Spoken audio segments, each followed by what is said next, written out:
Bienvenidos todos, buenas tardes ya a la quinta sesión de la mesa de construcción de la mesa del futuro para un futuro forestal de Chile.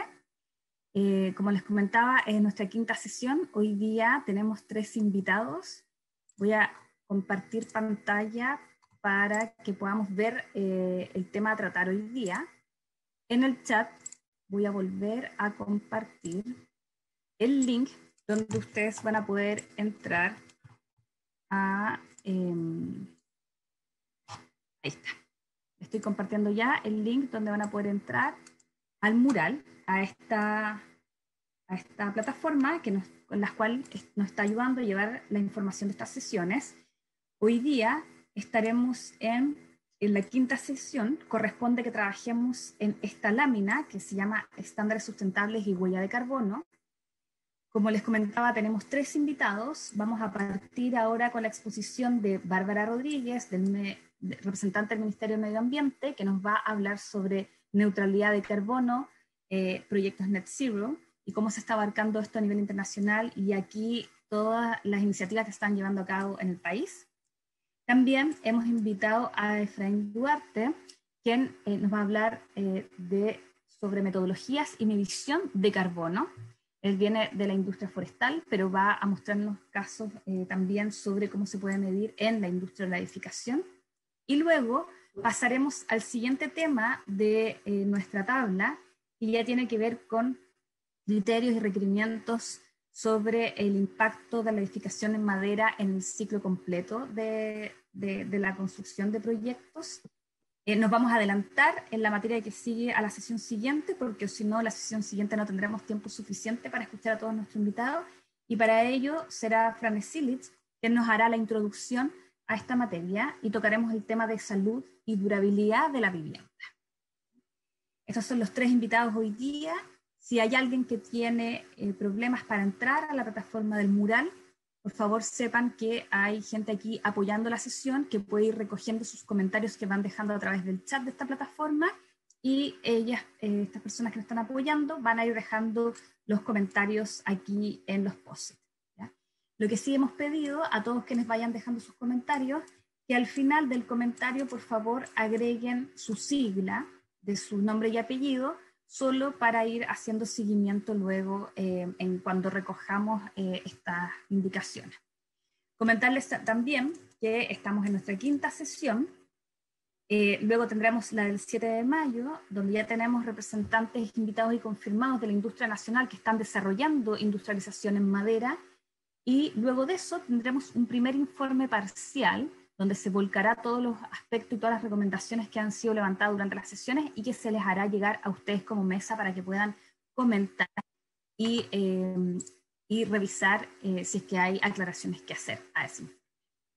Posterior a eso tendremos 2 sesiones más, el 14 de mayo y el 28 de mayo, y luego viene el informe final de cierre, que será luego entregado a la mesa central. Voy a dejar de compartir y damos paso a Bárbara. Entiendo que tú ya puedes compartir tu presentación. Vamos a tener la presentación de Bárbara Rodríguez, luego de Efraín, y luego de eso, para cerrar el tema de huella de carbono, abriremos este espacio de preguntas para posterior escuchar la presentación de Frane. Estamos listos, Bárbara, para escuchar.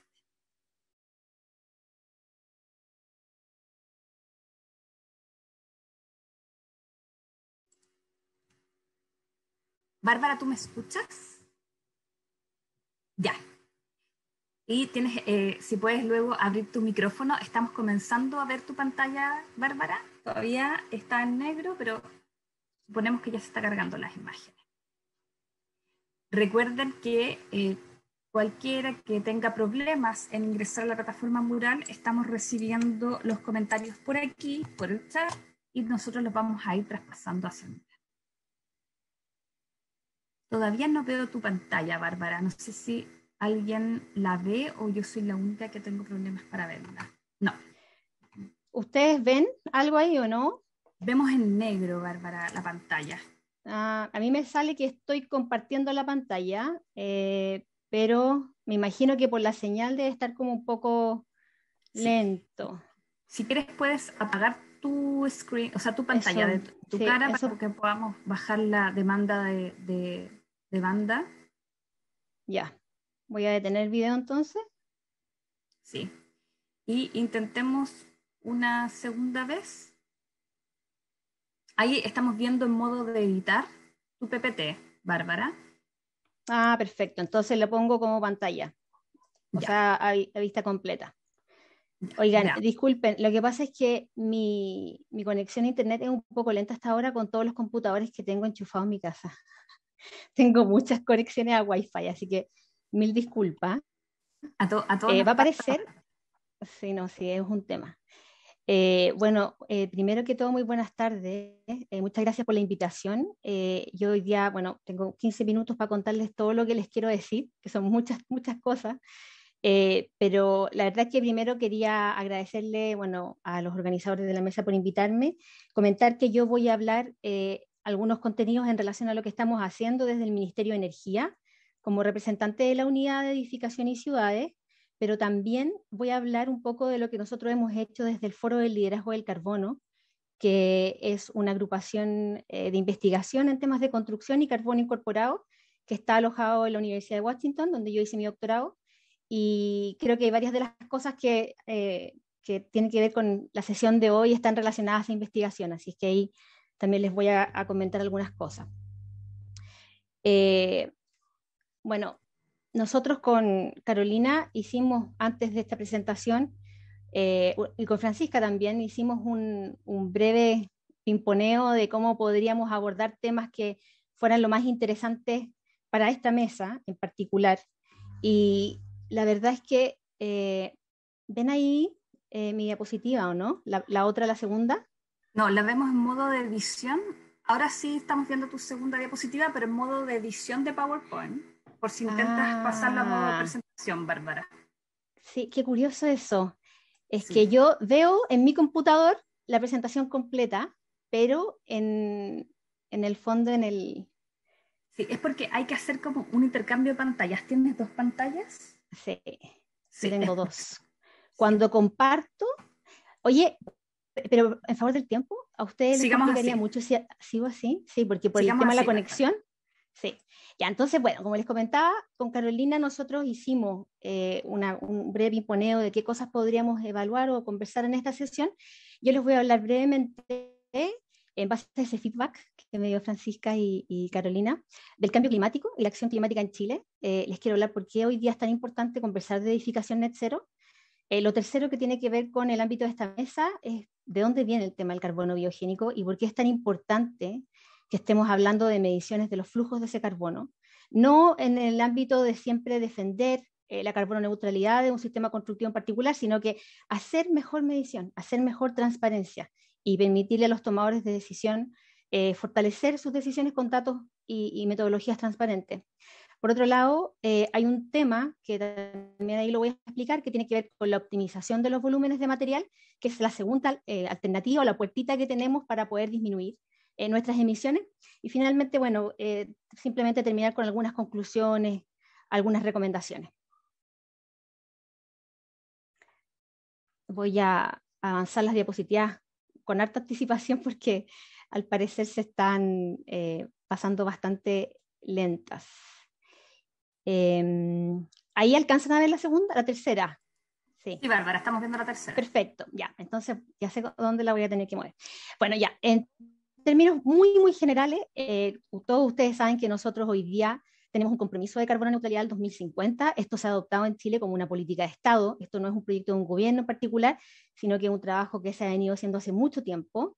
Y la verdad es que para nosotros, más que una meta o algo que nosotros tenemos que lograr, para nosotros esto es una oportunidad. Como muchos de ustedes saben, gran parte de esto se va a lograr a través de eficiencia energética, de mayores energías renovables, de incorporación de electromovilidad, el hidrógeno verde, etcétera, y varias cosas que ustedes han podido ver. Y la verdad es que en términos concretos, los beneficios netos, en términos de costo-beneficio, son bastante altos.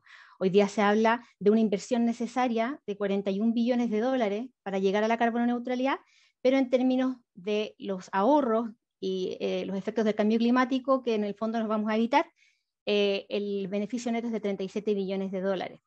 Eso ni siquiera incluye los efectos en la salud de la población y todos los otros impactos que también están asociados a muchas de estas estrategias, como les voy a mostrar a continuación. En el caso de construcción, por primera vez nuestra contribución determinada a nivel nacional incluye a la construcción. Eso no lo habíamos visto nunca y somos uno de los pocos países en el mundo que tenemos dentro de nuestro compromiso los estándares mínimos de construcción sustentable, el mejoramiento de la reglamentación térmica, la renovación del parque existente, etc. Solamente para darles un punto de referencia, hay un estudio de generadoras que se lanzó el año pasado que indicaba que si uno tuviese que elegir una medida, la más costo efectiva para llegar a la carbono neutralidad en términos de impacto a la salud y calidad de vida de los habitantes, renovar la aislación de las viviendas, mejorar la envolvente y reconvertir la calefacción a leña a calefacción eléctrica es la medida más costo eficiente. O sea, esas dos cosas juntas generan un impacto tan grande a nivel de la salud de la población y un montón de otras cosas que se han perseguido con otras políticas anteriormente, que sería la estrategia que uno podría elegir como la más costo efectiva. Bueno, todos saben que en general nosotros en Chile tenemos una medición de las emisiones bastante particular en el sentido de que, bueno, esto solo lo sabemos más en el ámbito de la construcción, pero nosotros hoy día estamos midiendo solamente lo operacional. Cuando hablamos de que en Chile el 23% del consumo de energía final está asociada a la edificación, estamos solamente hablando de la energía operacional. O sea, ese 7% de emisiones asociado a ese 23% es mucho más amplio. Y en realidad, si nosotros incluimos, y esto también se los voy a mostrar más adelante, todos los otros sistemas que se incluyen en los edificios, o sea, no solamente lo estructural, sino que también los sistemas mecánicos, los sistemas eléctricos, etcétera, y todo lo que le metemos a los edificios, ese porcentaje se agrandaría mucho más. Pero hoy día, solamente en nuestro inventario, estamos asociando a edificación lo que está asociado a la operación. Por lo tanto, tenemos un gran desafío en términos de incorporar también una mejor contabilidad. Con respecto a lo que nosotros estamos haciendo, hoy día nuestra principal iniciativa es la Mesa Interministerial de Construcción Sustentable. Yo creo que varios de los que están acá participan en esta iniciativa, que es una colaboración inédita dentro de los ministerios, que el objetivo principal obviamente es poder promover la edificación y la construcción sustentable a través de políticas y el impulso, sobre todo de la certificación y el mejoramiento de los estándares. Para nosotros, la ruta hacia la carbono neutralidad, en particular en el sector construcción, no está asociada a inventar nuevos mecanismos. Nosotros ya tenemos una amplia trayectoria en Chile en términos de construcción sustentable. Junto con la reglamentación térmica que comenzó el año 2000, han aparecido una serie de incentivos obligatorios, voluntarios, etcétera, que han ido mejorando la calidad y también la sustentabilidad de la construcción, que son dos conceptos que están bien de la mano, y por lo tanto, para nosotros, todo lo que yo les voy a mostrar a continuación en términos de indicadores de reportabilidad y métricas de carbono, no lo vislumbramos en nuevos instrumentos, sino que en el fortalecimiento de lo que ya existe. Les quiero poner un ejemplo concreto. Nosotros, hoy día, bueno, se acaba de promulgar la Ley de Eficiencia Energética, que hará obligatoria por primera vez la calificación energética de vivienda y edificación de uso público. Y por lo tanto, nosotros lo que buscamos ahí no es mejorar con otra etiqueta más el tema de la medición de carbono, sino que agregar a estas calificaciones indicadores que nos permitan reportar carbono operacional y carbono incorporado.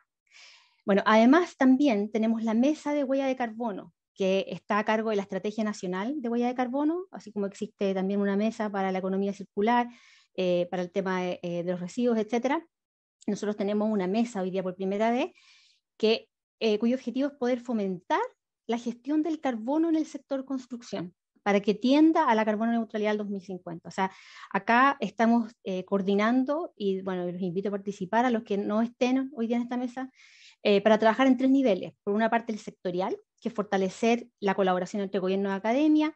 Por otra parte, el tema de la edificación con las certificaciones. Y finalmente, el tema de los productos y ecodiseño, que es algo que a nosotros nos compete completamente en el ámbito de esta mesa. Tenemos una serie de estudios también. Esto es solamente lo que estamos haciendo desde el Ministerio de Energía. Hay muchas otras iniciativas que se están llevando a cabo también desde la Secretaría y el MIMBU.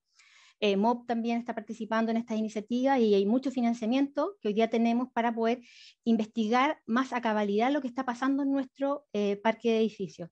Por una parte tenemos el estado del arte, les voy a contar ahora por qué es tan importante que tengamos una definición propia de net zero, que no la tenemos en Chile. Por otra parte tenemos estudios de huella de carbono del parque de edificación existente, pilotos y una serie de otras experiencias también asociadas a vivienda. Hemos hecho una serie de actividades también para posicionarnos en este tema. Entonces, ya yendo al grano, yo les quería hablar un poquito acerca de por qué es tan importante que podamos consensuar una definición local.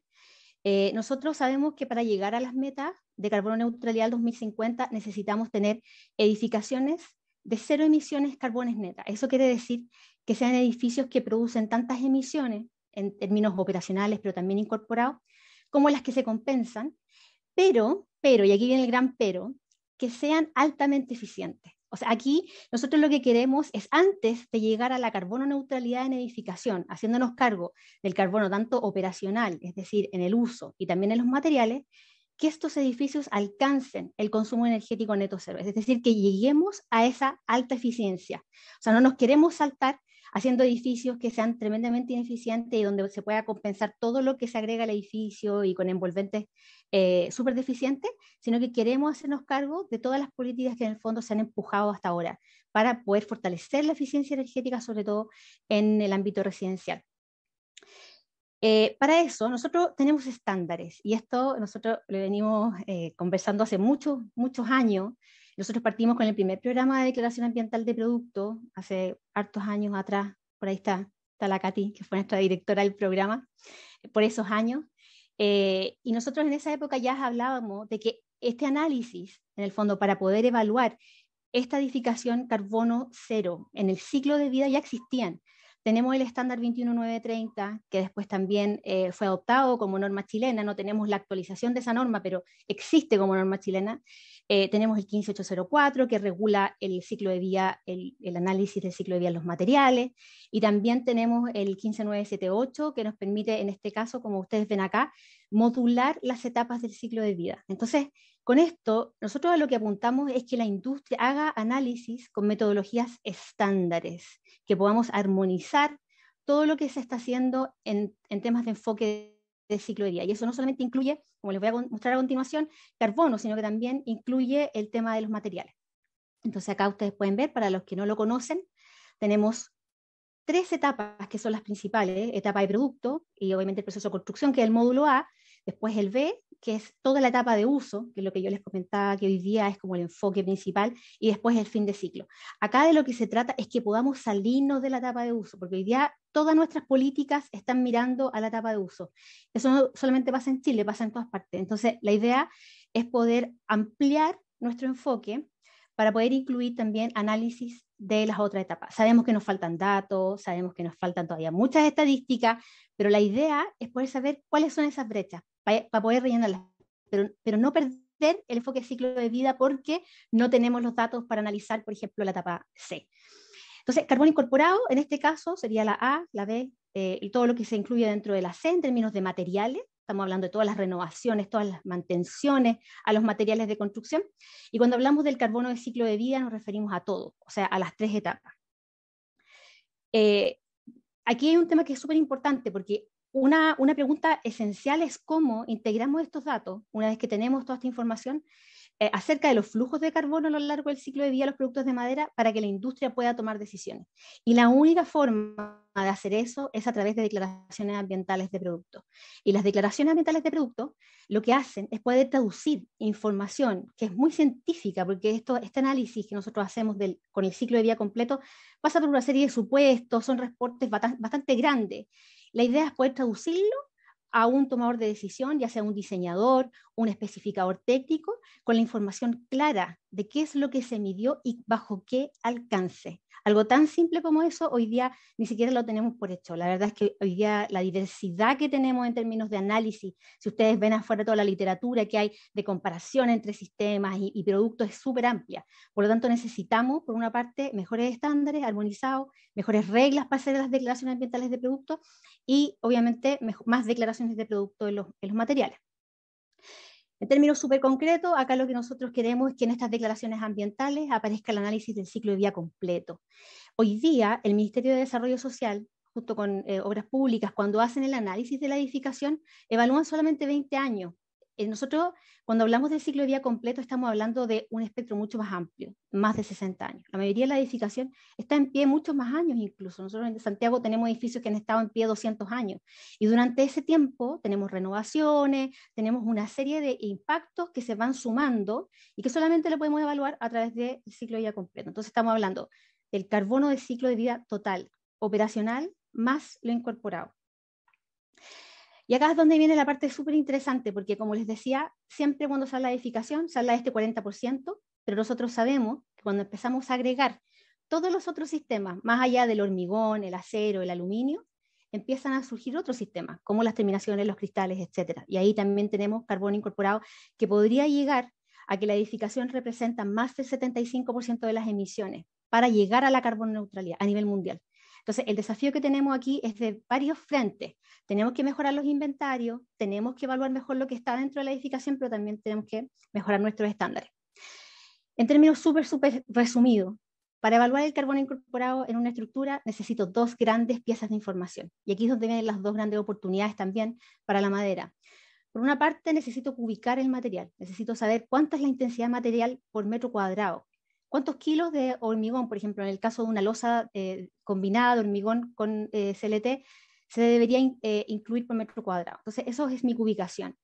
Eso yo lo cruzo con una base de datos que tiene todos los coeficientes de carbono por material. Hay algunos que serán locales, otros que serán internacionales, da lo mismo, porque lo importante es poder tener esa estimación. Nosotros lo que queremos, y con esto un poquito nos distanciamos un poco de la academia en términos tan rigurosos, es poder tener estimaciones. No queremos tener todos los datos de Chile con respecto a sus bosques y con respecto a sus productos para recién poder llegar a un análisis del carbono del ciclo de vida completo en una edificación. Queremos tener estimaciones.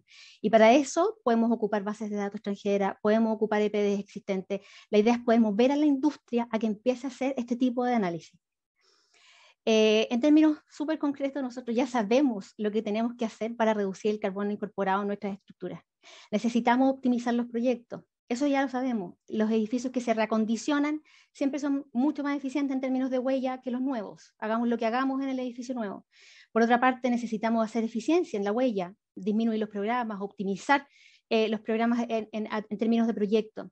Por otra parte, los sistemas. Tenemos que mejorar la incorporación de materiales alternativos. Esto no significa incorporar un producto sobre el otro, sino que hacer híbridos. Y aquí también les voy a contar un poquito más acerca de eso. Mejorar el factor forma. Sabemos que los edificios con mayor huella, con mayor superficie, tienen más huella de carbono. Necesitamos mejorar el enfoque de ciclo de vida. Y por otra parte, necesitamos mejorar nuestras especificaciones. Necesitamos transparencia en el análisis, necesitamos más declaraciones ambientales, mejores incentivos a las líneas base y obviamente especificaciones técnicas que persigan el carbono incorporado.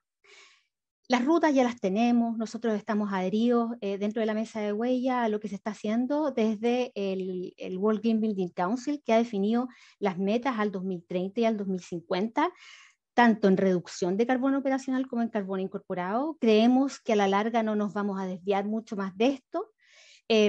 Acá el trabajo grande que tenemos es poder medir mejor. Y desde esa perspectiva tenemos una gran tarea que hacer desde el punto de vista del carbono biogénico. Hoy día, para comentarles en corto, no existe ningún consenso en la literatura de cómo medir el carbono biogénico. Tenemos algunos estándares. La ISO 21930 agregó un capítulo especial para poder evaluar el carbono biogénico, pero si ustedes ven distintas EPDs, declaraciones ambientales de distintas partes del mundo, se van a dar cuenta que los alcances son distintos, las unidades declaradas, las unidades funcionales son distintas. Y ahí les voy a contar un poquito más el detalle de 4 grandes alternativas que son las que más se utilizan. En términos bien concretos, el carbono biogénico, para los que no lo conozcan, es el carbono derivado que está contenido en la biomasa, y la biomasa es el material de origen biológico, obviamente excluyendo todo lo que tiene que ver con formaciones geológicas. Entonces, en productos de madera es sumamente importante, porque estamos hablando de una trazabilidad que es bastante amplia en el tiempo, que no parte solamente con la instalación en la manufactura del material, sino que también parte con el tema del bosque, de la plantación del árbol. Ahí les voy a explicar un poquito más por qué ahí es como nuestro gran talón de Aquiles. Y por otra parte, tenemos el fin de ciclo, donde además tenemos que garantizar que el carbono que está en el edificio se contiene y se mantiene dentro de ese sistema constructivo para poder reemplazar en otro edificio. Desde el momento en que se incinera, se combustiona y vuelve a la atmósfera, ya el valor de ese carbono biogénico se pierde. Entonces, contenido en el material, me refiero, en el edificio. Por lo tanto, es súper importante poder analizar la trazabilidad que estamos haciendo cuando evaluamos el carbono biogénico en las declaraciones ambientales y en la construcción en particular.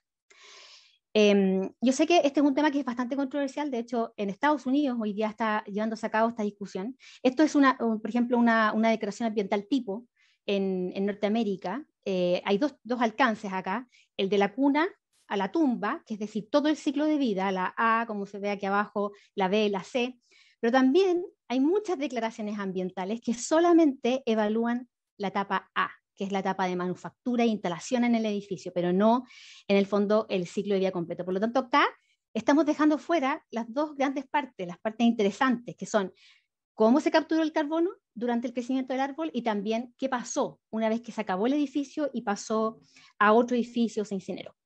Entonces, en términos muy generales, porque no me puedo meter en detalle mucho a estas distintas alternativas, les quiero contar que si nosotros acá hiciéramos el ejercicio de salir todos a buscar análisis de ciclo de vida que comparan hormigón, acero con madera, nos vamos a encontrar que existen 4 grandes grupos, hay 4 grandes distintas aproximaciones metodológicas. La primera, en la mayoría de las declaraciones ambientales durante los últimos 10 años, el dióxido de carbono se remueve desde la atmósfera antes de cortar, antes de la cosecha, mientras el árbol está en crecimiento.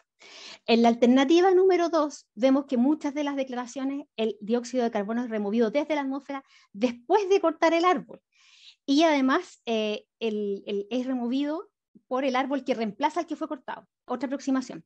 La tercera aproximación, que el dióxido de carbono es removido desde la atmósfera en el año de la cosecha por árboles no cosechados creciendo en el área circundante. Entonces, estas 3 aproximaciones, que son las más comunes, la cuarta es un ajuste de cualquiera de las anteriores, pero eso inmediatamente nos deforma los resultados que le llegan al tomador de decisión.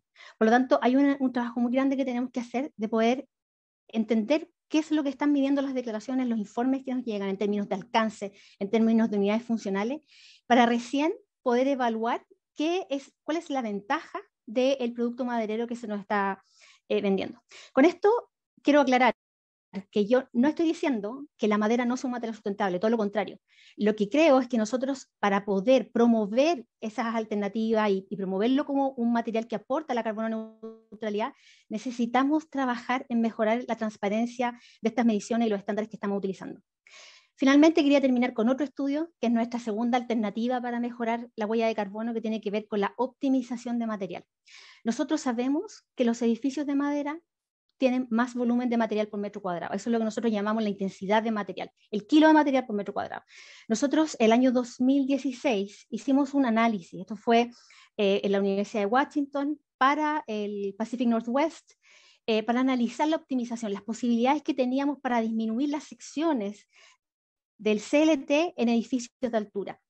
Hicimos una iteración en Rhino, esto es a través de un algoritmo en Grasshopper, que nos permitió hacer 1.600 iteraciones de sistemas constructivos en madera maciza, para poder compararlo a un edificio igual, pero de hormigón. ¿Y con qué nos encontramos? No les voy a poder explicar muy en detalle el resultado, pero sí explicar que nosotros nos dimos cuenta que las mejores alternativas eran híbridas, en términos tanto de costo como también de huella de carbono. Cuando se mezclaba la losa de CLT, por ejemplo, con sistemas de hormigón armado, la sección de la losa era mucho menor. También nos permitía secciones de CLT menores y por lo tanto la optimización del material inmediatamente nos llevaba a una reducción considerable de la huella de carbono, aun cuando lo poco de hormigón que agregáramos fuera mucho más contaminante que el resto de las secciones de madera.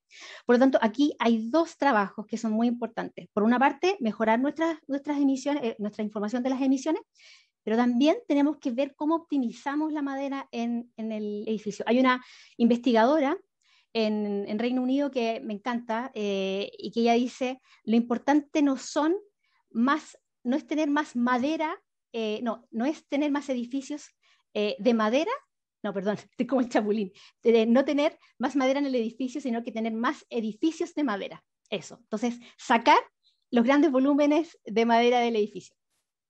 Okay. Bárbara, Estoy terminando. sí, te lo Conclusiones. digo porque para dejarle el tiempo y porque veo que ya hay preguntas para ti y no vamos a tener tiempo para responderlas. Ya, súper corto. Les voy a dejar la presentación. Solamente decir que las métricas son fundamentales, que necesitamos tener métricas, pero para tener buenas métricas necesitamos nosotros empujarlas como industria, no que desde el inventario de cambio climático nos digan qué métricas necesitamos como industria. Por otra parte, dos cosas, optimizar el carbono, pero también optimizar la cantidad de material. Y finalmente, no existe consenso en el uso de las definiciones y las metodologías de carbono biogénico, por lo tanto, es muy importante poder unirnos como industrias para elegir nuestras mediciones. Solamente recomendar a través del Carbon Leadership Forum tenemos un seminario del carbón en madera y eso es todo. Muchas gracias. Excelente. Bárbara, primero que nada, corregir, yo me había equivocado, ya te había señalado del Ministerio del Medio Ambiente, es del Ministerio de Energía y efectivamente son muchos los temas interesantes que tocas. Yo quisiera invitar a Efraín Duarte, si nos puedes comenzar ya a compartir tu pantalla, quizás Bárbara puedes dejar de compartir, para que luego de la exposición de Efraín, que nos va a hablar sobre métodos de cálculos de bono carbono, podamos pasar a las preguntas que ya hay algunas que están acá declaradas en el chat. Excelente presentación. Bárbara, si tú puedes dejar de compartir la pantalla y vamos a escuchar la presentación de Efraín. Efraín, ¿estás por ahí? Sí, muy buenas tardes a todos y todas. Muchas gracias por la invitación y por permitirme compartir un poco este tema de mercado de carbono y medición de carbono. La semana anterior estuvimos conversando un poco con la mesa tecnológica en la parte del sector forestal y ahorita vamos a hablar un poco del sector de construcción brevemente. Quiero mencionar que para el tema del mercado de carbono, las organizaciones o proyectos pueden neutralizar o compensar sus emisiones, ¿no? Pero más allá de esto, en esta diapositiva busco plantear que es fundamental garantizar y verificar las reducciones de las emisiones que los proyectos hacen. Nosotros podemos invertir en mucha tecnología, realizar mucho trabajo, pero todo tiene que ser verificable, tiene que ser transparente y reportable. ¿Para qué? Para que se garantice la credibilidad del proyecto. Entonces, si vamos a entrar a un mercado de carbono, eso es clave. Ahora, ¿cómo nosotros garantizamos la credibilidad del proyecto? Bueno, a través de estos estándares. Hay muchos estándares que uno puede entrar a un mercado de carbono. Los más relevantes, al menos acá en Latinoamérica, son estos 4 que planteo acá. PERRA, BCS, tiene incluso oficinas aquí en Chile. Y lo importante aquí es que los proyectos que han sido certificados es un proceso muy riguroso, tiene un conjunto de reglas muy intensas y muchos requisitos para poder entrar a este estándar y poder entrar al mercado. Pero una vez que uno logra certificarse, los proyectos lo que le dan son créditos, ¿no? Que son negociables y en el mercado voluntario se le llaman unidades de carbono verificado, la famosa BCU. Y cada BCU representa aproximadamente 1 tonelada métrica, así que esa es como la moneda de transacción que uno tiene en el mercado de carbono, ¿no? Este estándar, ¿cómo funciona? Bueno, primero hay normas que cada estándar tiene y reglas y requisitos para que los proyectos puedan certificarse. Entonces, una de esas normas es primero que una vez que uno tiene el proyecto, tiene auditorías independientes. Además de, si uno quiere verificarse, por ejemplo, con el BCS BERRA, hay una auditoría independiente por un externo completamente que le va a verificar que todas las actividades que el proyecto hace, un cambio tecnológico, un cambio de matriz energética, etcétera, realmente existen. Segundo, y hacen hasta verificaciones en campo. Segundo, estas certificadoras o estos estándares buscan que las metodologías realmente se hayan cumplido y que las metodologías sean técnicamente sólidas y puedan cuantificar transparentemente las emisiones evitadas. Y por último, que tengan un sistema de registro. Los proyectos, una vez que son aprobados, se registran independientemente bajo qué estándar uno lo quiera registrar en el mercado. ¿Por qué? Para evitar una doble contabilidad. Por ejemplo, tengo un proyecto donde cambié una matriz energética de fuente fósil a energía renovable y lo quiero meter en el mercado de carbono con el Gold Standard. El Gold Standard lo mete en una base de datos donde yo no puedo después ir a verla. ¿Por qué? Porque había doble contabilidad. Entonces, en ese sentido, hay un sistema de registro muy serio y muy fuerte. Nosotros estuvimos hablando la vez pasada con el tema del sector forestal y aquí traigo esta gráfica como para querer mostrar el hecho de que la clave de poder entrar a este mercado es el tema de la adicionalidad. ¿Y qué es la adicionalidad? Bueno, es donde yo tengo que demostrar que mi proyecto con esta nueva tecnología o con este cambio que estoy proponiendo, estoy dejando de emitir carbono de acuerdo a mi línea de referencia o mi línea base. O sea, identifico históricamente cómo mi comportamiento de emisiones y cómo puedo mejorar para que esas emisiones no sigan. Entonces, ese extra es el que me pueden dar como compensación en un mercado de carbono, ¿no? ¿Por qué? Porque los proyectos siempre van a tener emisiones, pero uno puede hacer que se reduzcan. Entonces, en el caso del sector forestal, Chile entró y hay un marco metodológico muy específico donde le dictan las reglas. Esto fue con el Banco Mundial. Y también hay otro análisis donde uno estima, es como la calculadora, donde yo demuestro cuánto carbono tengo, cuánto carbono emito y cuánto carbono puedo evitar. ¿Bajo qué? Bajo una metodología. Y una vez que tengo eso, puedo firmar un contrato.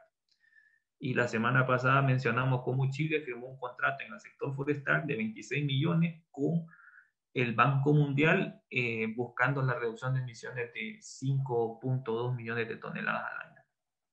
Ahora, más allá del sector forestal, estos estándares tienen metodologías para diferentes rubros, ¿no? Energía, construcción, desechos, agricultura. En silvicultura es donde más se desarrolla, pero también hay en construcción.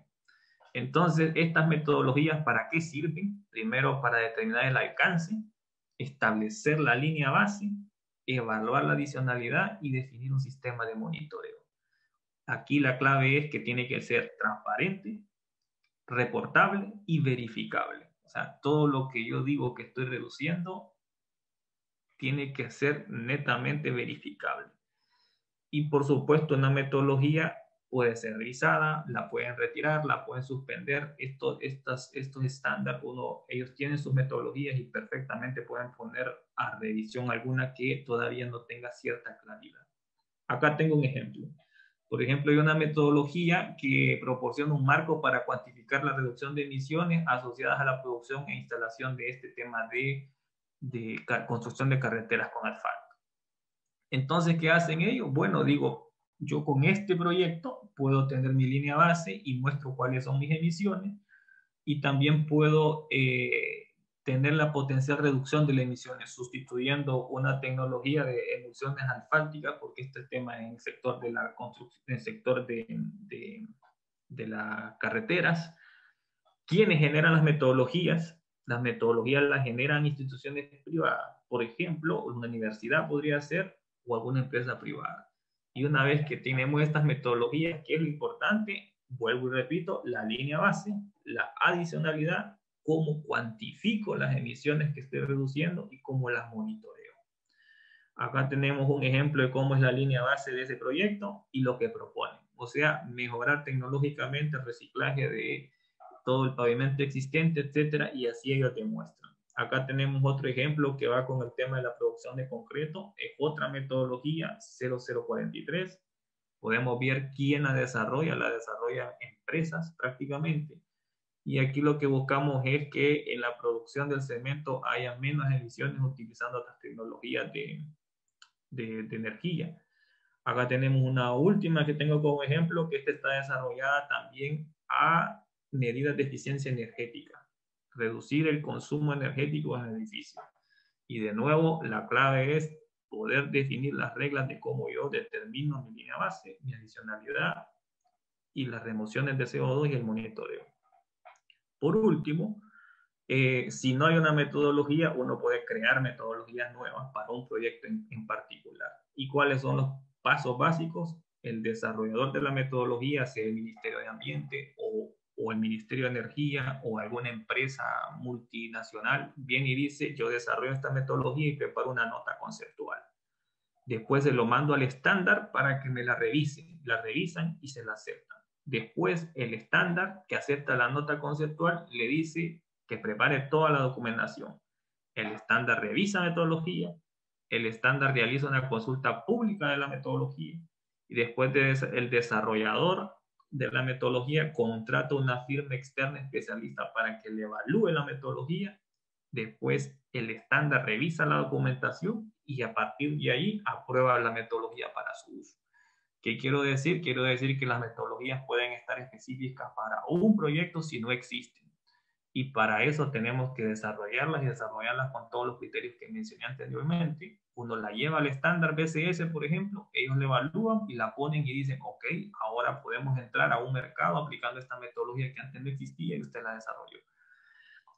Eso por ahora es lo que tenía pensado. Era muy corta la presentación, tenía 5 minutos. Espero que haya sido bastante informativa, pero igual estoy atento a las preguntas. Muchas gracias. Exacto. Muchas gracias a ti, Efraín. Efectivamente, bastante clarificadora la exposición y comienzo a dar palabras. Entiendo que hay una pregunta hecha durante la exposición de Bárbara, hecha por Susana, pero entiendo que ya se respondió a través del chat. A no ser que Susana quiera levantar otra vez la palabra, voy a dar paso a Frane, por favor, Frane Silic, y luego sigue Mario Lara con preguntas. Hola, Bárbara, Efraín.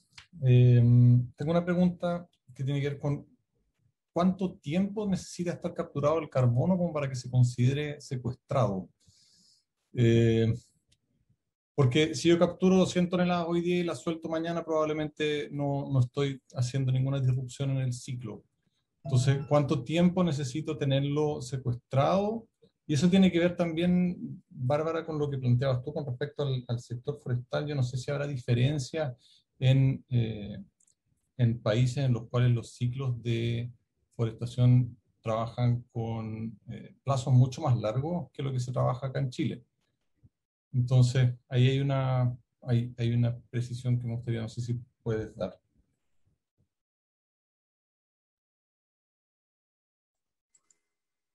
Sí, Frane, súper buena pregunta. En realidad, bueno, también en esto no hay convención. La verdad es que a nosotros lo que nos ha tocado ver, revisando mucho de lo que se ha reportado, es que en general, a nivel como mucho más, antes de responder la pregunta, el manejo es fundamental en términos de contabilidad del carbono biogénico. O sea, eso es algo que es súper importante primero de destacar y yo creo que a lo mejor no lo dije como con toda claridad en la presentación, pero si bien no hay un espectro de tiempo, es decir, no sabemos un tope que yo te pueda decir, no sé, a los 20 años, a los 30 años el árbol deja de capturar y por lo tanto lo más óptimo es cortarlo.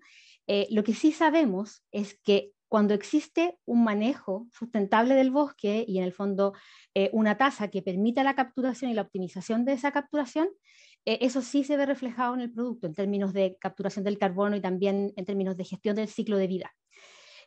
Yo por mi parte no manejo un periodo de tiempo, no lo tengo en la cabeza, así como para llegar y decirte, pero sí te puedo decir que también hay diferencias de consenso con respecto a ese periodo.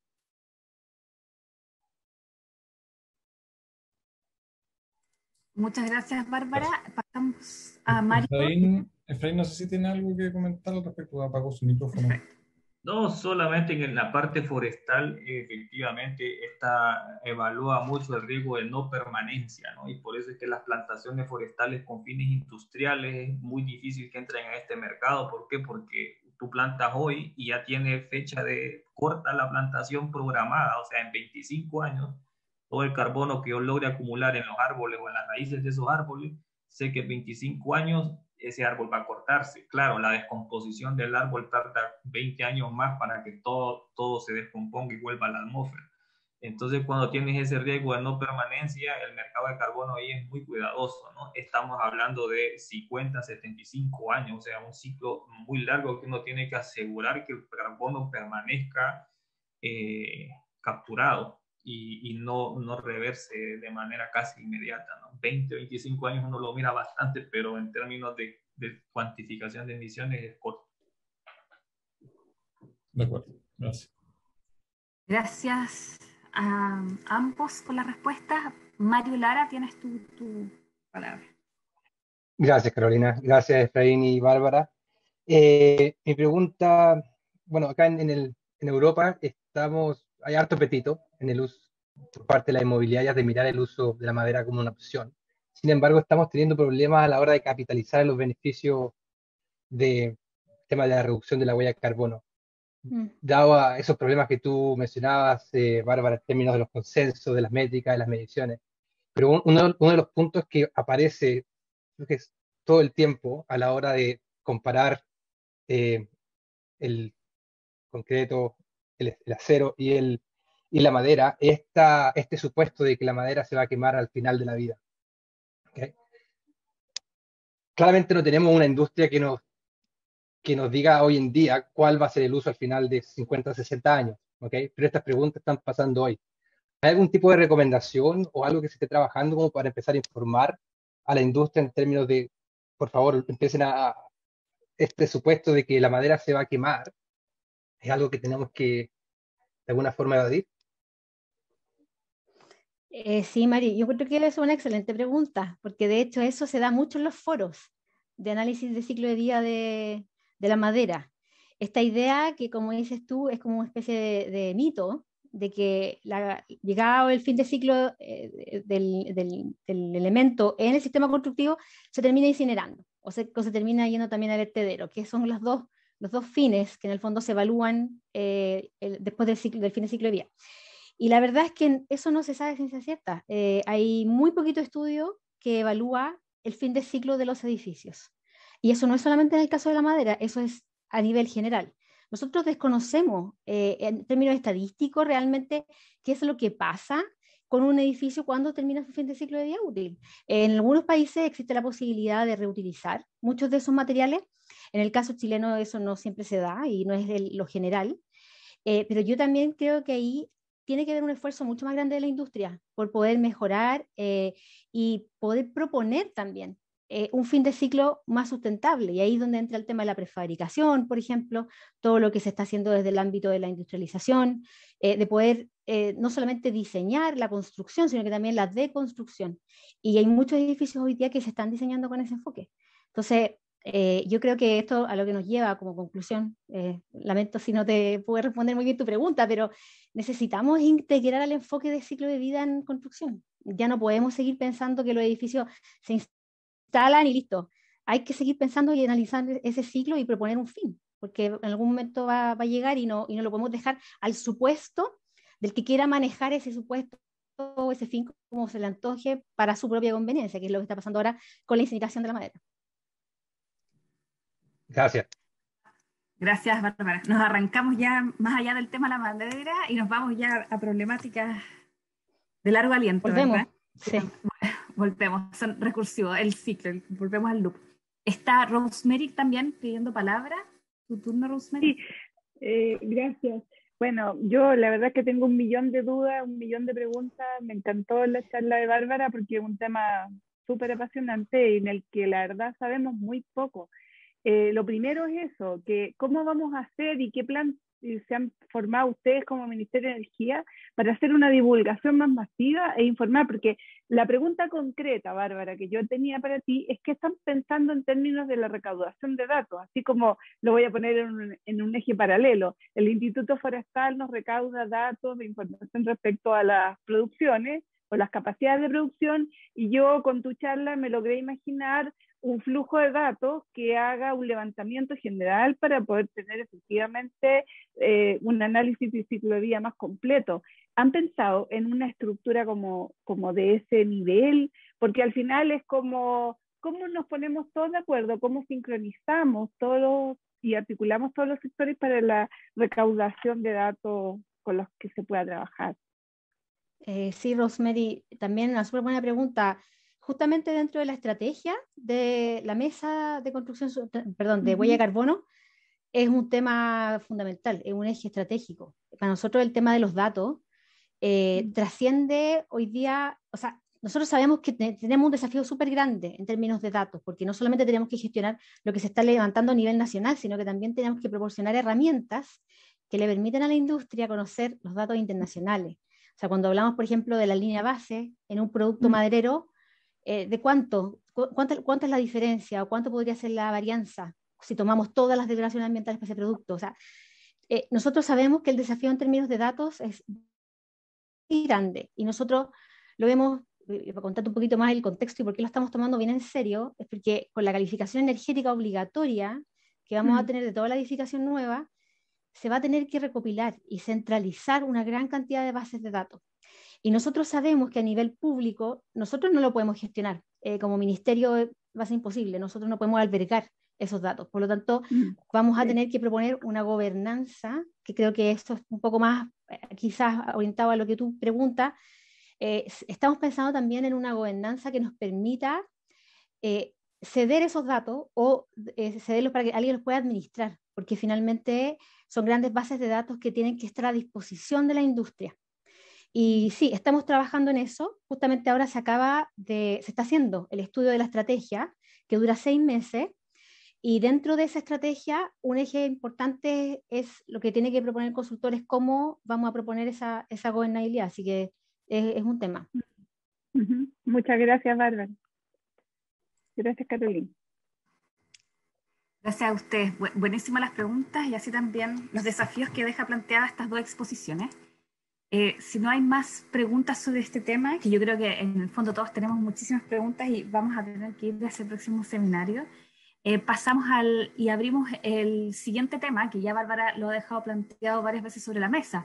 ¿Cómo planificamos y pensamos el ciclo de vida? ¿Verdad? Así que de esta mesa va a salir un set de recomendaciones. Cómo nos enfocamos desde las etapas tempranas hasta el fin de la vida útil de los edificios, pensar en que la madera pueda ser un beneficio dentro de la productividad en Chile. Y para eso Frane va a comenzar abriendo este tema con su presentación. Gracias. ¿Se ve? Vemos tu pantalla. Ahora sí, perfecto. Sí, ya.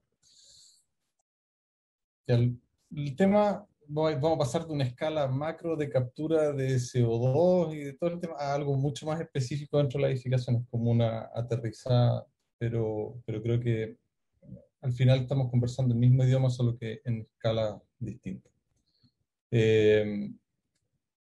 Uno ve viviendas que tienen, como esta, que tienen 500 años en pie, y muchas veces suena o aparece la idea de que en el pasado se construía bien y ahora ya nos olvidamos de cómo hacer las cosas bien. Y la verdad es que no es tan así. Han cambiado también el contexto y han cambiado las condiciones de desempeño en las cuales la construcción tiene que ser calificada como buena o mala. Entonces, creo que es tremendamente complejo ir a evaluar con ojos del presente cómo se hicieron las cosas en el pasado. Y asimismo es complejo traer cosas del pasado al presente sin evaluar cómo cambió el contexto o qué cosas se espera de ello. Es necesario, por lo tanto, mantenerse al día y ser ágiles en ese cambio. Yo creo que ahí, en parte en el país, hemos sido lentos para ir abordando los cambios necesarios. Uno de los pasos que hay que ir dando es una secuencia de mejoramiento energético, y quiero relatar un poco lo que ha sucedido en otros países, a ver si podemos evitar cometer algunos errores que ya se cometieron fuera. Y luego esto también cómo va vinculado con la construcción en madera. En la etapa 1 de la secuencia de mejoramiento energético no hay control de infiltraciones, no hay control de difusión, no hay tampoco aislación térmica, por lo tanto hace frío al interior. Esto funciona súper bien para la durabilidad de la edificación porque está bien ventilada, no hay fuertes capturas de vapor al interior y por lo tanto funciona bien la edificación, pero es malo para la salud y malo para el costo de operación, y malo también para el medio ambiente. Luego pasamos a la fase 2, en la cual se detecta este problema de temperatura, entonces se agrega aislación térmica, y esa aislación térmica, al no tener un control, un freno del vapor, aumenta la temperatura al interior, ese vapor se captura y luego migra a través de la estructura hacia afuera, condensando en el proceso y generando agua líquida que moja nuestra aislación y moja también nuestra estructura de madera. Eso tiene una solución que hemos implementado acá, que es ponerle agentes biocidas y modificar químicamente las propiedades de la madera para que no sean atacados por los hongos. Medida útil, pero también no se hace cargo de una serie de otros problemas. Entonces, al final, por ejemplo, el tema del ciclo de vida, si impregnamos la madera, corrompimos toda la posibilidad de hacer uso de la madera al final del ciclo de vida. Ni siquiera la podemos desechar en forma apropiada.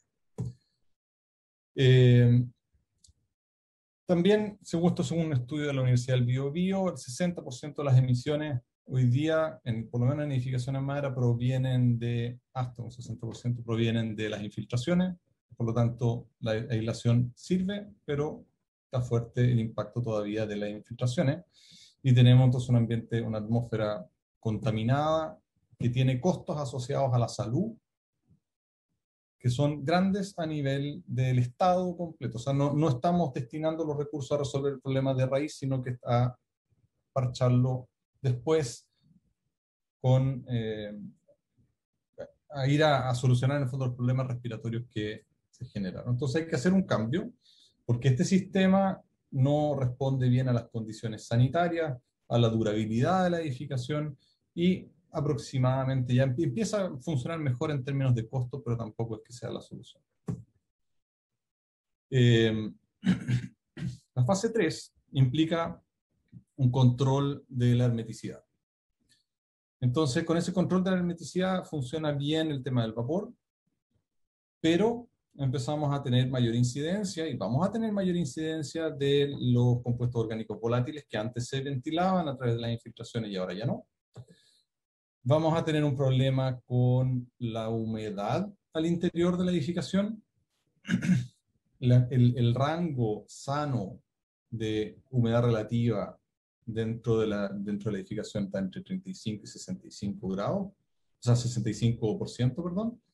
Si nos vamos al 0%, que es a la izquierda del gráfico, tenemos mayor incidencia de virus, bacterias, enfermedades respiratorias, rinitis, y lo mismo hacia el otro lado tenemos otras afecciones que son de salud para la población, y por lo tanto no se puede permitir un aumento del porcentaje de humedad relativa al interior de la edificación como si fuera un número que no afecta a la salud de las personas. Estos hongos, por ejemplo, que no son los mismos que veíamos antes en las presentaciones anteriores, que son los superficiales, estos hongos necesitan una humedad relativa de 80% o más. Eso significa en términos prácticos que si tenemos una humedad relativa del 70% al interior en el aire, el muro, que frecuentemente va a estar cercano a los 17 o incluso un poco menos, va a alcanzar ese 80% y vamos a tener entonces aparición de hongos. Esos hongos están vinculados a cáncer, a efectos en el sistema inmune, las toxicomicosis, o sea, las micotoxicosis son extremadamente complejas y están en parte, o pueden estar causadas por estos hongos que son superficiales al interior de la edificación. Por lo tanto, la fase 3 por sí sola no sirve y necesitamos pasar a la fase 4, que es mantener esa protección para cuidar la estructura, pero también asegurar ventilación. Y necesitamos un mínimo de 0,35 a 0,5 renovaciones por hora para poder asegurar la salubridad del ambiente interior. Y esto se puede hacer mediante ventilaciones como las que se ven ahí en el gráfico. El problema es que entra aire frío. Y entonces, entre que a lo mejor no existe plata para poder mantener la calefacción siempre andando, o a lo mejor simplemente por ignorancia, pero empiezan a suceder estas cosas. Esto es una ventilación tapada con espuma poliuretano. Y entonces la fase 4, la verdad es que no funciona tan bien, o por lo menos no funciona para todos, funciona para los que tengan la plata suficiente como para mantener la calefacción andando. Y todavía no arregla los problemas de contaminación atmosférica en la ciudad. Fase 5, ventilación mecánica con recuperación de calor. Claramente esto puede pescar el aire que está interior, que está viciado, lo tira hacia afuera, lo hace perder calor contra un radiador, entra el aire fresco de afuera y se precalienta con ese mismo calor, entrando precalentado al interior con una eficiencia de un 85% aproximadamente de la captura del calor. Son equipos que en forma centralizada son de esta manera, o en forma localizada dentro de los muros también son de esta manera. Esto no es tan fácil para nuestros espesores de muro, están diseñados principalmente para climas más rigurosos en los cuales los muros son más anchos. Sin embargo, igual es posible encontrar algunos modelos que se instalan en el muro. Y por lo tanto, es recién la fase 5 que todavía tiene complicaciones, tiene complejidades, pero es recién la fase 5 la que por lo menos a nivel sistémico funciona bien. Claro, uno puede decir siempre, bueno, la persona abrirá la ventana cuando sienta que el aire está pesado, pero esa lectura no es necesariamente verdad, ni tampoco va a poder sentir si es que hay compuestos orgánicos volátiles que le son dañinos, y por lo tanto, si es por un problema de salubridad de la edificación, se necesitan sistemas más robustos. Como les decía, esas condiciones de desempeño van variando. Estos no son informaciones que hayamos tenido hace 15, 20 años atrás. Y entonces tenemos que estar atentos a cómo van esas condiciones de desempeño moviéndose. Hoy día voy a nombrar ciertas categorías como para tener una visión global del problema. Necesitamos que la edificación tenga un bajo impacto, significa un bajo consumo y bajas emisiones, que sea reciclable, idealmente, y que sea desechable sin, digamos, que se pueda degradar. En el fondo, no ir acumulando una ruma de desecho. Durable, que sea resistente a los agentes bióticos y abióticos, que sea reparable y que sea adaptable. Que sea segura, tiene que ser estructuralmente segura, resistente al fuego, tiene que ser segura durante el proceso de montaje, tiene que ser sana en su calidad de aire, en su temperatura, en su acústica. ¿Por qué me enfoqué en la hermeticidad en el título de la presentación?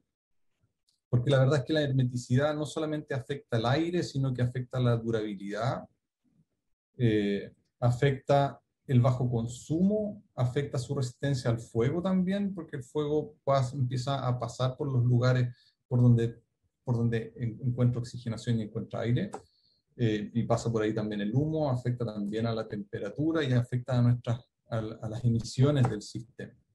Y también afecta considerablemente a la acústica. De hecho, en Estados Unidos hay un sistema que mide la hermeticidad de la vivienda con un ensayo acústico. Por lo tanto, es una medida que parece trivial, pero sin embargo es sistémica y es completa y tiene un impacto fuerte sobre la edificación. Estos son los valores que se especifican en los planes de contaminación atmosférica.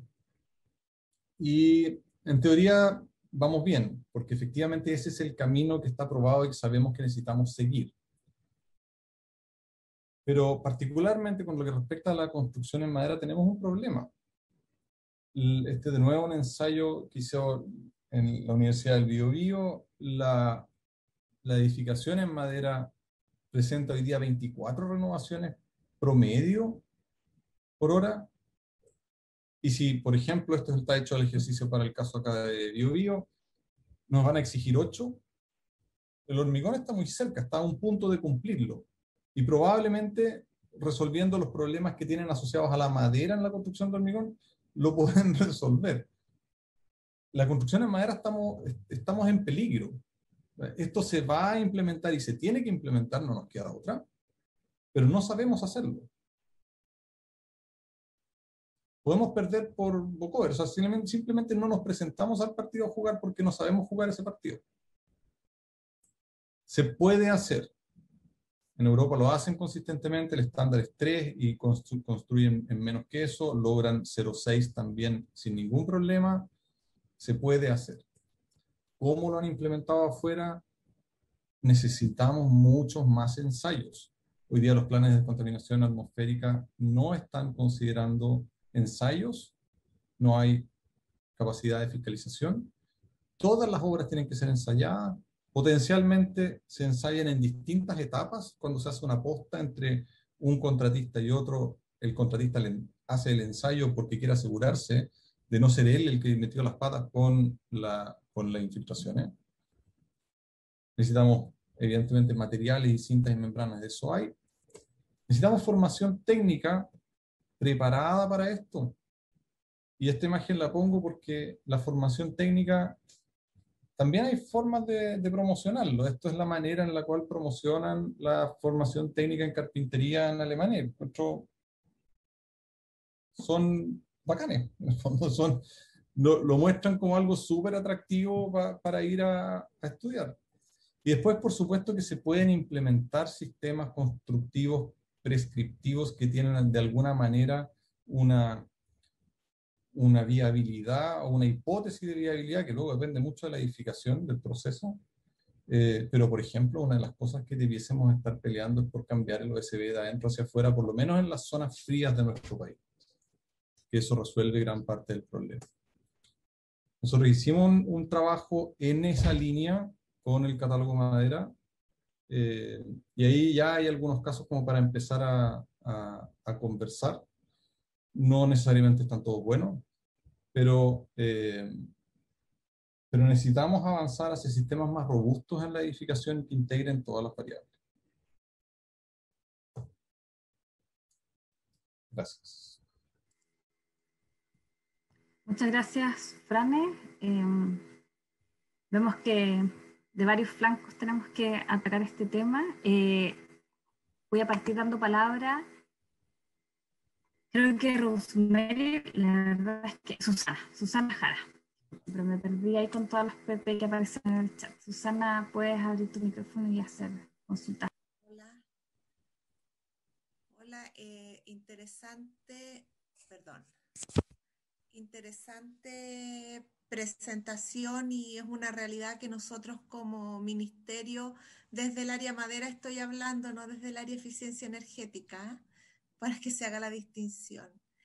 Estamos analizando hace harto tiempo. Esos temas los venimos conversando internamente, y este año, mejor dicho, a mediados del año pasado ya, con todas las problemáticas que nos ha significado la pandemia, empezamos a hacer mediciones en las edificaciones que están aplicándose el plan de descontaminación atmosférica, porque efectivamente ese estudio que hizo la Universidad del Biobío era con vivienda existente, llamémosle sin norma, virando entre no cumplimiento normativo y algunas que cumplían solamente con la fase 1 de la eficiencia energética, que tenía que ver con la aislación térmica, nada que ver con el tema de las infiltraciones. Entonces, nosotros tenemos un programa de trabajo que el objetivo no es decir, mira lo mal que estamos, sino más bien con esa información desde el ámbito madera, por eso te digo, me hago responsable para decir que somos del área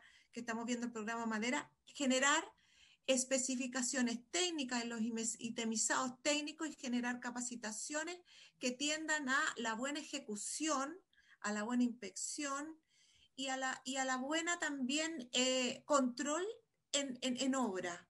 Pero no podemos hacerlo si no primero medimos. Entonces, te digo, y hago el paréntesis respecto a la pandemia, porque teníamos un programa que a esta fecha ya estaríamos con los índices resueltos, pero logramos medir una obra nomás en Puerto Montt, pero tenemos que medir en Temuco y tenemos que medir en Biobío, creo, si mi memoria no me falla, pero tenemos varios proyectos que medir donde esté la zona de los planes de descontaminación atmosférica, porque nosotros queremos medir en obra, como dijo Frane, podemos hacer soluciones constructivas muy bonitas. Nosotros también en la página del MIMBO, si ustedes se meten, tenemos 168 soluciones constructivas y vamos a migrar a una página más robusta, con niveles de capacitación, con cumplimiento normativo, a través de un proyecto Corfo que hicimos con la Universidad Católica, que ya está terminado, pero si no se aborda la fase ejecución, nos quedamos con el proceso a medio cumplimiento. Entonces, como les digo, nuestro objetivo, y lo más probable, es que cuando ya tengamos los resultados y empecemos a elaborar las especificaciones técnicas, lo más probable es que vamos a abrir un poco el debate, la mesa, con más actores que producto de un convenio que llevamos con el Centro de Innovación de la Madera, para justamente establecer especificaciones que tiendan a generarse a través de los itemizados técnicos. Pero si somos realistas, los itemizados técnicos son solo para los programas habitacionales del Ministerio de Vivienda, llámese DS49, ni siquiera el DS19, que es el programa de integración social. Pero lo positivo es que a veces nos pasa que cuando nosotros como ministerio incorporamos especificaciones en los itemizados técnicos, pasan a ser una regla para otros. Y bueno, lo que quisiéramos a futuro es que esto estuviera, siempre abordamos a que esté en un documento más transversal, y por eso pensamos que los documentos transversales tienen que ser a través de desarrollos normativos, ¿ya? Por ahí nosotros hemos visto que es una alternativa para estandarizar, para controlar y para verificar que estas cosas se cumplan. Eso quería comentar porque sabemos de esta situación y Frane en el fondo mostró la realidad que nosotros estamos con preocupación observando, porque estos índices que mostró Frane se dieron en otros países. Nosotros ya estamos teniendo problemas, más que en la vivienda nueva, donde nosotros vamos a atacarla con estas especificaciones técnicas, estamos teniendo algunos inconvenientes en la vivienda existente cuando la reacondicionamos y generamos esta ventilación que habitualmente era común, y como decía Frane, la gente quizás no se enfermaba, tenía la chimenea ahí abierta todo el día y no se intoxicaba, pero ¿qué es lo que nos generó en las viviendas de madera? Y lo comento porque es un tema que para nosotros como ministerio, las viviendas más vulnerables, es súper complejo de abordar, es la proliferación de hongos que dañaron las estructuras en muy poco tiempo. Entonces, es un desafío. Ese proyecto lo llevamos a cabo con la Universidad del Biobío, tenemos resultados, se los podemos compartir, y vamos a generar algún tipo justamente de especificación técnica adecuada, pero tiene que ver, está relacionada con las mediciones. Está relacionada efectivamente con las mediciones. Lo que pasa es que para vivienda existente es muy complejo, además de un programa de protección al patrimonio familiar, que es un subsidio mucho más acotado, poder además medir. Entonces nosotros apelamos a ciertas especificaciones futuras más que a solicitar ensayos, al menos en ese programa de protección al patrimonio que es para la vivienda existente. Muchas gracias. Gracias, Fran. Gracias, Susana, por la acotación y por todas las intenciones que están trabajando desde el Ministerio. Alejandra Schulten, tienes tu palabra. Sí, gracias.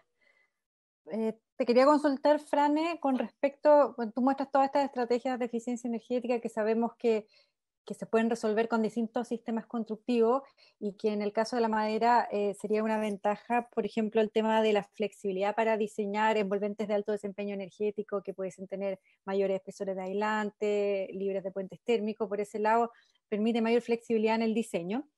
Pero mi consulta es si ves que por el lado de las infiltraciones habría una desventaja en el sentido de que la cantidad de uniones que implica mayor cantidad de sello y por lo tanto una supervisión en obra que es más compleja para llegar a los niveles de infiltración que se requieren, tanto en el PDA que mostrabas tú, que es como la exigencia que tenemos más encima, pero pensando también en que el PDA todavía es alto lo que exige, que debiésemos llegar a un estándar más parecido al europeo que mostrabas tú, que era un 3 e incluso un 0,6 en el Passive House, y que además es muy incidente en el desempeño energético, porque veíamos que en 30 o un 40% del desempeño depende de las infiltraciones que tiene el envolvente. Entonces, ¿cómo ves eso en términos de lo competitivo que puede hacer la madera en soluciones de alto desempeño, y si los sistemas industrializados prefabricados y podrían jugar un rol importante para abordar esta problemática o esta brecha?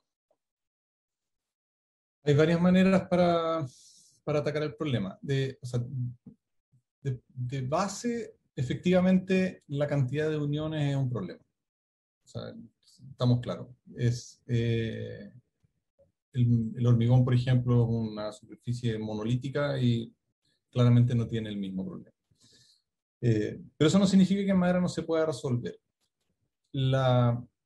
Entendiendo que la cara interna, bueno, por lo menos para los climas donde estamos, donde estás tú y donde estoy yo, no sé en Santiago, habría que calcular bien, pero acá, que necesitamos calefaccionar la mayor parte del año, la barrera de vapor debe estar al interior. Y por lo tanto, tú ahí es donde necesitas que esto sea hermético. Y ese es el sentido de mover el OSB hacia el interior, porque entonces te quedas con una superficie que es rígida, que es relativamente fácil de inspeccionar y que al final lo único que necesitas hacer es sellarlas juntas. Y ni siquiera es sellarlas juntas en obra, por lo menos de todas las esquinas, sino que algunas cosas ya pueden venir selladas desde fábrica, si es un panel más grande, eso ya puede venir con una cinta puesta o con algún tipo de recubrimiento o alguna membrana que esté encima del OSB. Por lo tanto, ajustes como eso solucionan mucho la vida, porque enfrentarte a todos los pies derechos y a la aislación y a la membrana y tratar de pasar las instalaciones por dentro del muro y tener que sellar cada una de las cajas eléctricas y usar cajas eléctricas especiales y mirar un polietileno y tratar de encontrar si es que en alguna parte tiene un hoyo, es una realidad súper difícil y súper compleja además para la industrialización, porque eso lo tienes que transportar. Cuando en realidad si pones el OSB por dentro tienes una superficie rígida que fácilmente tú puedes inspeccionar, puedes sellar solamente las uniones y te quedas y puedes poner las instalaciones sobre el OSB por dentro. Y por lo tanto tampoco te van a generar un problema de infiltración adicional. Entonces, estrategias hay, lo que pasa es que tenemos que capacitar y tenemos que darlas a conocer y tenemos que transmitirlas de manera a poder responder al desafío. Eso, no sé, ¿había alguna otra pregunta o era eso? Sí, Francisca Lorenzini está pidiendo palabras. Sí, mira, yo muy breve quería volver a la pregunta que hizo Fran al inicio sobre la captura de CO2 de los árboles, y ocupé como nick telefónico, porque se trabajó harto en la Corma el año pasado para la COP25 en ese tema, sobre captura y secuestro de CO2 en la etapa de crecimiento. Entonces, en términos generales, y yo les puedo compartir algunos estudios que se hicieron, bueno, obviamente hay más, hay un montón, pero hay uno específico que las tasas de captura son mayores en los años juveniles, es decir, cuando los árboles están creciendo es donde más capturan en el fondo, y que dejan de capturar obviamente cuando dejan de crecer, y ahí hay, bueno, y de ahí uno puede inferir una serie de cosas, ya hay más información al respecto que la voy a mandar a Carolina para que esté en el Drive si quieren conocer más sobre eso. Gracias, Francisca. Y yo también quería volver a pedir la palabra hacia Bárbara, porque Bárbara, tú nos mencionaste, bueno, todas estas iniciativas que se están llevando a cabo con la Mesa Interministerial de Construcción Sustentable, ¿verdad? Hemos visto lo que se ha hecho en gestión de residuos y sabemos de forma cercana que hoy día se está trabajando en el tema de Net Zero. ¿Cuál de todas, o dentro de todas esas acciones que se están haciendo interministerialmente con alianzas, ¿verdad?, entre el Instituto de la Construcción y varios actores que están aquí presentes, el Construye 2025, qué temas no se están evidenciando o no se están relevando, que sería importante que a través de esta mesa se levantara. De todo lo que vemos y todas las acciones que se están haciendo, ¿qué crees tú que debiésemos darle prioridad? Porque la verdad es que desde tu exposición, Bárbara, surgen cientos de recomendaciones que debiesen salir y cuáles debiésemos en realidad priorizar. Sí, es una súper buena pregunta, Carola. Yo, por el lado del tema del carbono biogénico, creo que aquí tenemos una tremenda labor. Nosotros, primero, para relevar el trabajo de la mesa, nosotros creo que el lugar donde tenemos que levantar este tema es la mesa de huella de carbono, particularmente dentro de la estrategia. Creo que ahora que se está elaborando la estrategia, esto debería ser una línea. La medición del carbono biogénico es muy particular a este tipo de productos, no solamente el tema de la madera, también incluye una serie de otros bioproductos.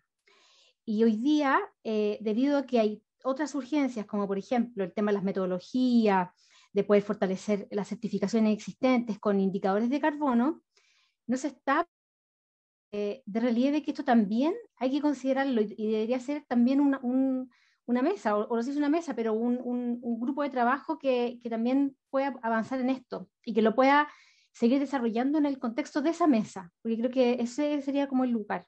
O sea, eso, por un lado, carbono biogénico, pero completo, del ciclo de vida completo, incluyendo lo que acaba de exponer Francisca, que me parece que es muy importante, o sea, esa conexión con lo que se hizo para la COP, creo que debería estar en la mesa, hoy día no está. ¿Qué quiere que les diga? O sea, no lo estamos viendo. Y debería estar. Y la otra sinergia que veo, Carola, muy, muy importante, es con el tema de economía circular. Hay un tema que tiene que ver con la optimización de las estructuras de madera, vinculado a lo que se está haciendo en economía circular y en disminución de residuos en construcción. Para nosotros, para evaluar la huella de carbono, necesitamos saber la intensidad de material de los edificios. O sea, es lo que se está levantando hoy día en esas mesas, en economía circular, a través de la hoja de ruta, etcétera, es un insumo directo a la medición de la huella y lo hemos expuesto en muchos lugares. Creemos que ahí hay un trabajo que necesitamos hacer en conjunto, porque sin esas mediciones de la intensidad material por metro cuadrado de los edificios, para nosotros es muy difícil poder obtener información de huella. Entonces, ahí creo que también hay algo que podemos hacer, optimización. Excelente. Y sumamos lo que ya nos había dicho, el ciclo de vida completo, ¿verdad? ¿Qué pasa al final de vida de los edificios? Que es algo que estamos poco visualizando. Y por ello es que para la próxima sesión del próximo viernes 7 de mayo ya tenemos confirmados a 3 invitados. Yo sé que ustedes propusieron muchísimo y creo que entiendan que tuvimos que priorizar por el hecho de que no tenemos tiempo suficiente. Vienen, y ya lo pueden ver desde la lámina del mural, tratamos de elegir industrializadores chilenos que a diferentes escalas, en diferentes ámbitos, están aportando al país. Viene Salvador Correa en representación de E2E, viene Mario Yáñez en representación de Tecnofast y Carlos Aravena en representación de Chile House, distintos industrializadores de distintas escalas. Y el enfoque que queremos darle de esta mesa es poder entender con ellos las precauciones, los criterios y las recomendaciones para hacer una buena industrialización y construcción en madera, entendiendo el ciclo de vida completo, cuáles son las brechas que ellos ven dentro del mercado nacional y también conocer ciertas métricas, la capacidad productiva que tienen de ellos. De alguna forma, si nosotros vamos a proponer un número y queremos una meta clara de aquí al 2025,